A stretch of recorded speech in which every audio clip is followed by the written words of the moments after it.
The U.S. District Court for the Central District of California granted ex-Secretary of Defense Gotabaya Rajapaksa's motion to dismiss Ahimsa Wickrematunge's lawsuit against him for the assassination of her father, Ahimsa Wickrematunge. The court held it lacks jurisdiction to consider Wickrematunge's claims because, in the court's view, Rajapaksa is entitled to common law foreign official immunity for the alleged acts of torture, extrajudicial killing and crimes against humanity.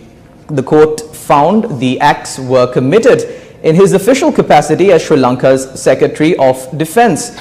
The court made no finding on the actual merits of the allegations against Rajapaksa, which include his alleged responsibility for the extrajudicial killing of Ahimsa Wickrematunge and for Sri Lankan government's campaign of violence against journalists during Sri Lanka's civil war. The plaintiff and her counsel will challenge the decision. So as I said before, in form of a disclaimer, please note that I haven't read any comprehensive part of the judgment. I have only going on excerpts that were just WhatsApp to me for the purpose of this very brief analysis, and therefore one must not expect me to have studied this judgment fully in detail. But based on what I've read, what was sent to me, this judgment given by the U.S.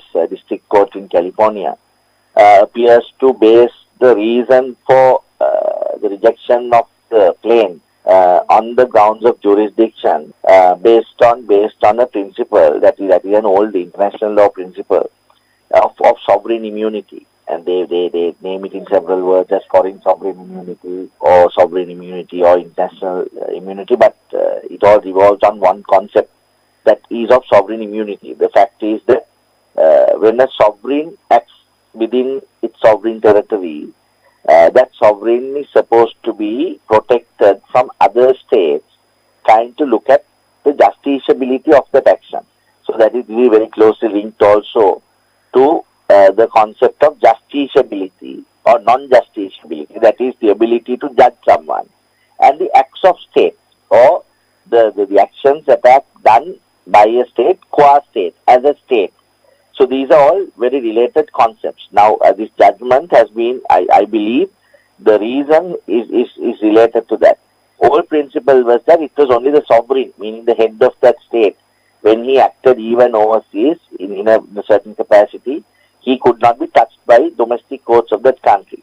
However, over inflection of time and the evolution of law, that has extended to acts of state officials as well.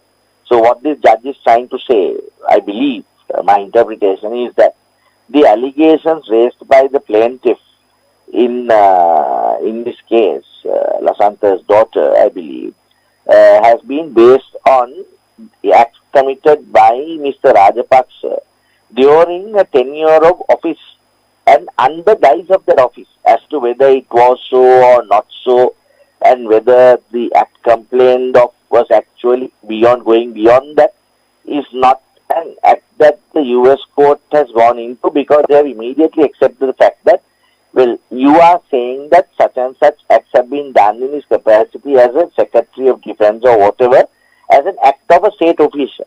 And no sooner that act of a state official is taken up as a defense by that official, then he is covered by this concept I call of state sovereignty or state immunity or sovereign immunity, which makes it non-justiciable and an act of state, and therefore a domestic court will decline to hear that matter any further.